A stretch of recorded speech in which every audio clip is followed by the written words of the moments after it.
नमस्कार, आप देख रहे हैं न्यूज पीआर। रिया सिन्हा आपके साथ है। आज मेरी आवाज थोड़ी ऊंची है, इसके लिए माफी चाहूंगी, लेकिन कुछ ऐसा हुआ ही है जिससे मुझे अपनी आवाज ऊंची करनी पड़ रही है। हमें चौथा स्तंभ कहा जाता है और हमारे पास पूरा हक है कि हम अपनी बातों को बताएं और आपको सही और जो भी एग्जैक्ट इंफॉर्मेशन है वो प्रोवाइड करें। कल जो हुआ दिल्ली में, उसके बारे में हम आज कुछ बातें करने वाले हैं। आपको प्रदर्शन करने का पूरा हक है। अगर आपको कोई भी चीज गलत लगती है तो आप प्रदर्शन कर सकते हैं, जो भी करना है कर सकते हैं। यहां तक कि चलिए हम आपको यह भी कह देते हैं कि आपने जो बर्ताव पुलिस वालों के साथ किया वो भी कहीं ना कहीं, चलिए ठीक है, कर लिया आपने, वो बहुत बड़ी गलती तो नहीं मानेंगे, क्योंकि दोनों तरफ से बातें आती है। एक साइड तो नहीं होता कुछ भी, वन साइड नहीं होता, टू साइडेड होता है कुछ भी। उधर से भी कुछ हुआ होगा, आपने भी कुछ किया। लेकिन झंडा तोलन जो किया गया, झंडा जो फहराया गया, वहां पे जहां पर केवल तिरंगा होना चाहिए था, वहां पे आपने किस झंडे को फहराया? क्या वो सही था? आप खुद से जवाब दीजिए, क्या वो सही था? हम आपके प्रदर्शन पर सवाल नहीं उठा रहे। आपका freedom of speech and expression है, आपके पास डेमोक्रेटिक राइट्स है, आवाज उठाने का हक है, आप कह सकते हो, कर सकते हो। लेकिन जो कल हुआ वो क्या था? आदेश जी, शुरुआत करिए आप। देखिए, जो दिल्ली में हुआ, दिल्ली के लाल किला पर एकमात्र हक तिरंगे का ही है। बिल्कुल। और ये 130 करोड़ लोग का हक है, वो देखना पसंद करते हैं। वो उस पर किसी और कोई और झंडा नहीं पसंद किया जा सकता है। इंडिया गुलाम थोड़ी ही है। और वो तिरंगा फहराने के लिए कितने लाख लोगों ने अपने जानों की आहुति दी, अपने जवानी को जेल में उन्होंने यातना में बिता दिया। आपने भाषण सुना है कभी? तो आप समझ सकते हैं कि वो लाल किला पर झंडा फहराने के लिए कितने 100 साल जो है हमारे पूर्वजों ने अपने जान की आहुति दी, जेल में यातनाएं काटी, तब वो तिरंगा फहरा। और सबसे बड़ी बात देखिए, 26 जनवरी है, गणतंत्र दिवस है, और आपको संविधान उस दिन लागू हुआ। उसी दिन आपको अधिकार मिला ये सब धरना प्रदर्शन करने का, जो डेमोक्रेटिक अधिकार जिसे हम बोलते हैं, अभिव्यक्ति की आज़ादी बोलते हैं।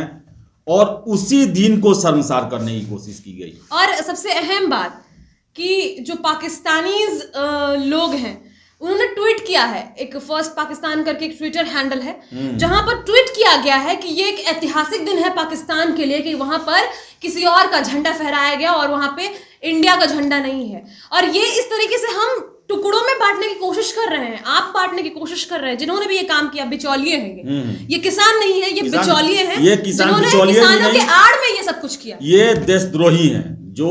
जो लाल किला पर तिरंगा बदलने का हिम्मत रखता है, जुर्रत करता है, उसे मैं सिर्फ देशद्रोही मानूंगा। इसके अलावा कोई नहीं हो सकते हैं। और मैं आपको बता दूं, भारत किसानों का देश है। हर एक आदमी जो है यहाँ किसान से जुड़ा हुआ है। किसी का भी अतीत जो है वो किसान फैमिली से ही है, और किसान ही इस देश के आंदोलन को आगे बढ़ाएं।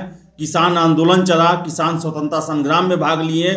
किसानों का ही देश है और किसानों का ही ये डेमोक्रेसी है। न जाने किसानों के लिए कितने सारे चीजें हुई हैं। हम अगर हिस्ट्री जाएंगे तो बहुत सारे आंदोलन हुए हैं किसानों के लिए, और किसान प्रधान देश है हमारा भारत। किसान और किसान कभी भी लाल किला पर वो तिरंगा नहीं देखते, तिरंगा के अलावा दूसरा कोई ध्वज नहीं देख सकते। बिल्कुल। तो वो एकाधिकार है, वो लाल किला जो है वो एकाधिकार है। उस पे आपको मैं बता दूं, 15 अगस्त 1947 को जब जवाहरलाल नेहरू ने वहां झंडोत्तोलन किया था और स्पीच दिया था, उसे देखकर आज कोई भी पीढ़ी जो है एक नए ऊर्जा से भर जाती है। खुशी का दिन है। आप खुद सुन लीजिए। और ये बताओ कि ऊपर खालिस्तान का झंडा, ये कौन है खालिस्तानी? वो कौन है पीला झंडा वाला? देश तोड़ने का जो बात करता है। भारत का किसान कभी देश नहीं तोड़ने का बात करता है। आपने झंडा फहराया, उसके अलावा आपने हमारा झंडा फेंका, ये क्या था? वही तो, वो तो कभी किसान है ही नहीं, वो भारतीय भी नहीं है। वो ये लोग कहना है, बहुत सारे लोग कहना है कि तस्वीरें जो है वो थोड़ी सी गलत दिखाई गई है, जानबूझ के नेगेटिव साइड दिखाया गया है। तो ये तस्वीर गलत नहीं है। हम लोगों ने दूसरे साइड का भी तस्वीरें देखी है। चलिए ठीक है, मानते हैं कि पुलिस के द्वारा भी लाठीचार्ज और कुछ चीजें हुई है, गोली वगैरह चलाई गई डराने के लिए, लेकिन तलवारों के साथ आप भी तो आगे आ गए थे, जो लोग बिचौलिए हैं। देखिए, लाल किला पर कोई भी दूसरा झंडा फहराने की कोशिश करे, उसको गोली ही मारना चाहिए। इसके अलावा कोई उसका दूसरा उपाय नहीं है, क्योंकि ये भारत का जो स्वतंत्रता जो है वो इस तरह हंसी मजाक में नहीं मिला। ये कोई पाकिस्तान देश नहीं है, जो कि जब एक सत्ता हस्तांतरण हो रहा था तो उसमें आप ब्लैकमेल करके अपना देश बना लिए। ये देश के लिए बहुत लंबी स्वतंत्रता संग्राम चला हुआ है। आपको बताऊं मैं 1857 में जब देश का पहला स्वतंत्रता संग्राम हुआ और मेरठ में जो टुकड़ी जो थी भारतीय सेनाओं की, उन्होंने जब बगावत की और वो वहां से सीधे आते हैं दिल्ली के लाल किला।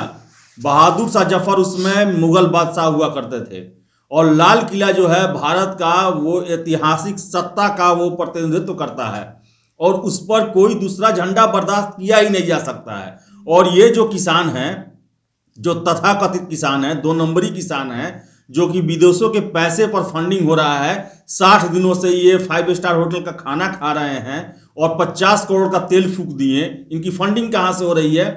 क्या मैं आप पूछना चाहता हूं कि केवल पंजाबी ही किसान है देश में क्या? पंजाब तो देश का छोटा सा सूबा है, एक उससे बड़ा बड़ा स्टेट है, राजस्थान है, महाराष्ट्र है, गुजरात है, मध्य प्रदेश है, उत्तर प्रदेश है, बिहार है, पश्चिम बंगाल है। किसान वो वाले किसान हैं जो एक्चुअली में किसानी करते हैं, ये वो हैं जो सबके लिए झूठ मूठ का बिचौलिया बनने की कोशिश करते हैं और जो भी प्रावधान लाए जाएं उन सबके खिलाफ खड़े होना उनका काम है। हर बार हर चीजों में दखल अंदाजी करना उनका काम है और बहुत ही अजीब सा देखिए मैं नींद नहीं आ रही थी रात भर। देखिए मैं बता दूं कि ये जो एक मोदी सरकार आने के बाद से जो पहले से यहाँ जिन लोगों की जमींदारी हो गई थी भारतीय शासन व्यवस्था में, उन लोगों की जमींदारी खत्म हो गई है और वो सुनियोजित तरीके से अपने ब्रह्मास्त्र का प्रयोग कर रहे हैं। जेएनयू में बगावत करवाएं, एवार्ड वापसी का एक नया नाटक करवाएं, असहिष्णुता का माहौल बनाए, देश में असहिष्णुता है। उसके बाद से फिर बता दें CAA NRC के समय में उन्होंने देश के संसद के खिलाफ जो है उन्होंने प्रोटेस्ट किया, 4 महीने बैठे रहे धरना पे। फिर से जब विदेशी मेहमान आते हैं, दुनिया का सबसे ताकतवर राष्ट्रपति डोनाल्ड ट्रंप, उस समय में दिल्ली में दंगा किया जाता है। 26 जनवरी जो भारत का जो है दूसरा सबसे प्रमुख दिन होता है 15 अगस्त के बाद, उस दिन जाके दिल्ली के लाल किला जो कि आपका सिंबॉलिक जगह है, अब रूस के कोई वहां पे जो उसका संसद भवन है, चाहे अमेरिका का जो कैपिटल हिल है, वहां पर कोई दूसरे देश का झंडा फहराए या वहां झंडा बदलने की कोशिश करे, कितना बड़ा पाप है ये। और लोग कह रहे हैं कि फार्मर्स, तो ये एक परिपाटी बन चुकी है कि देश को बदनाम करो। ये कुछ लोग जो हैं जो अपने स्वार्थ के लिए, जिनको विदेशों से पैसा मिलता है, देशद्रोही लोग जो हैं, यही अर्बन नक्सली हैं और यही लोगों का पूरा प्लानिंग है कि देश में उपद्रव बचाओ, दुनिया के सामने साबित करो कि देश में अच्छा शासन नहीं चल रहा है। लेकिन सबसे बड़ी बात, क्या ये कुछ चंद लोगों के सामने, क्या ये पूरे देश को लोग बेवकूफ समझते हैं कि भारत में इतना करोड़ लोग मतदान में भाग लेता है, दुनिया का सबसे बड़ा लोकतंत्र है, सबसे बड़ी चुनाव प्रक्रिया होती है, सबसे स्वच्छ चुनाव प्रक्रिया होती है यहाँ पर, उसके द्वारा अपना नेता चुनते हैं। उसको ये क्या साबित करना चाहते हैं कि जब तक उनको वोट मिले ठीक है, नहीं मिले तो दूसरा तनाशाही आ गया। बिल्कुल। और उनके चलते जो रियल फार्मर्स हैं वो बदनाम हो रहे हैं, उनके चलते जो रियल फार्मर्स की प्रॉब्लम है। आप उतने दिन अपने फसल पर ध्यान नहीं दे रहे हैं, आप धरना प्रदर्शन पर ध्यान दे रहे हैं। ठीक है, एक तरह से आदेश जी की तो नहीं कर सकते, उनका हक है कि वो प्रदर्शन करेंगे, लेकिन हिंसा और ऐसी चीजों का इस्तेमाल करना जिससे अलग सा दंगा का माहौल बन सकता है, आप ऐसा कैसे कर सकते हैं? सबसे तो पहले सेडिशन का चार्ज क्यों ना लगे? सबसे पहले मैं जो लोग इस किसान आंदोलन का सपोर्ट कर रहे हैं उनसे मैं पूछना चाहता हूं, क्या आप लाल किला पर तिरंगा के बदला में वो पीला रंग का जो झंडा है, देशद्रोही झंडा है, उससे आप देखना पसंद करेंगे? क्योंकि हमें प्रदर्शन से कोई दिक्कत नहीं है, हमें क्या मतलब गवर्नमेंट को भी कोई दिक्कत नहीं है, हम कौन होते हैं दिक्कत और नहीं दिक्कत डिसाइड करने वाले।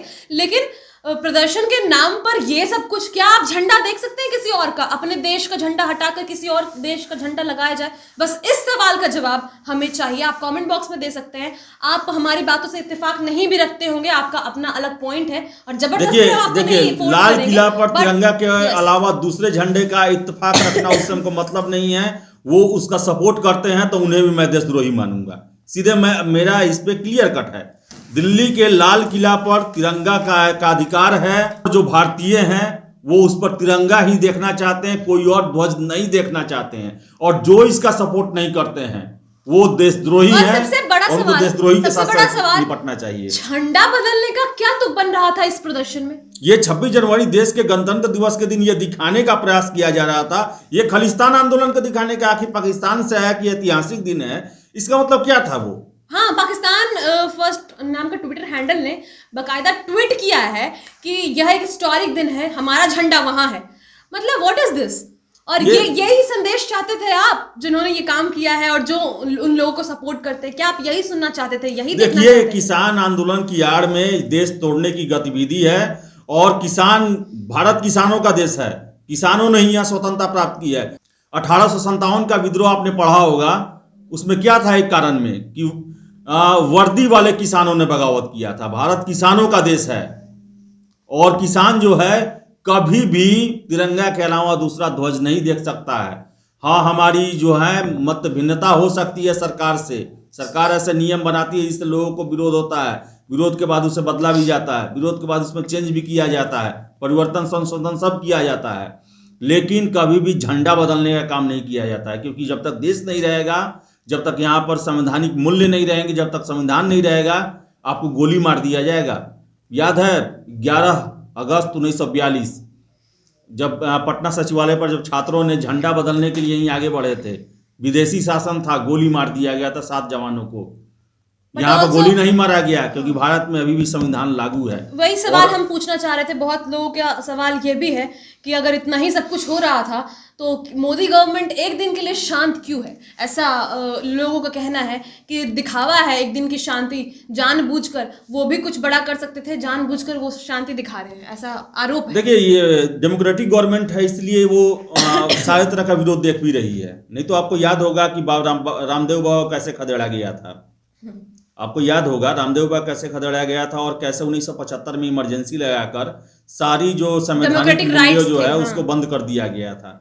तो आप किसी सरकार को इतना मजबूर न करें और लोगों को जो कि सब असलियत जान रहे हैं, सब आपके नाटक को देख रहे हैं, उनको आप मजबूर न करें कि वो आपके खिलाफ में हो जाए और आपके खिलाफ कड़ा कदम उठाएं जी।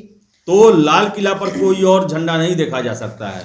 आपने विरोध किया, सब कुछ मान्य है, लेकिन जो वो ध्वज पर जिस पर प्रधानमंत्री झंडा फहराते हैं उस पर जो चढ़ा हुआ है इंसान, सबसे बड़ा देशद्रोही है और उसका साथ देने वाला भी देशद्रोही ही है। तो फिलहाल आज के इस वीडियो में इतना ही। हमने आपको जो भी बताना था हमने बताया और सारे डिटेल्स भी बताए। अब देखना ये होगा कि गवर्नमेंट आगे क्या करती है या फिर जो भी कोर्ट में अगर ये केस जाता है। देखिए, तो सबसे लाल किला बता दूं मैं आपको, वो तिरंगा किसी पार्टी का नहीं है। तिरंगा हम भारतीयों का है। बिल्कुल। और वो तिरंगा इस तरह फोकट में नहीं मिला हुआ है। मैं शुरू से कह रहा हूं कि लाखों लोग के फांसी पर चढ़ने और जेल में लाखों लोगों की यातना करने के बाद जो है वो तिरंगा मिला हुआ है। कैसे आपके आंखों में आंसू आ जाता है? नहीं होने दे सकते हैं और काफी हमें भी अफसोस है, दुख हो रहा है वो फोटो विजुअल देखकर। आत्मा जो है वो हिल जा रहा है देख के कि कैसे एक भारतीय ऐसा काम कर सकता है जबकि हमारे देश में लोकतंत्र है। बस एक बार इस पॉइंट पे सोचिएगा कि क्या आपको कोई और झंडा वहां एक्सेप्टेबल है। और दूसरी बात ये कि जब आप पैट्रियोटिक सॉन्ग सुनते हैं तो आपकी आंखों में आंसू आ जाती है, तो क्या ये तस्वीरें देख के आप हिले नहीं? क्या आपको बुरा फील नहीं हुआ? जो भी है, जैसा भी है, आपकी अपने इंडिपेंडेंट सोच है। जो भी आप सोच रखते हैं आपका हम रिस्पेक्ट करते हैं। बाकी आप जो भी कहना चाहते हैं हमें कमेंट बॉक्स में कह सकते हैं। तो आज के इस वीडियो में इतना ही। आगे जो भी डिटेल्स होंगे हम आपको जरूर बताएंगे। बहुत बहुत धन्यवाद।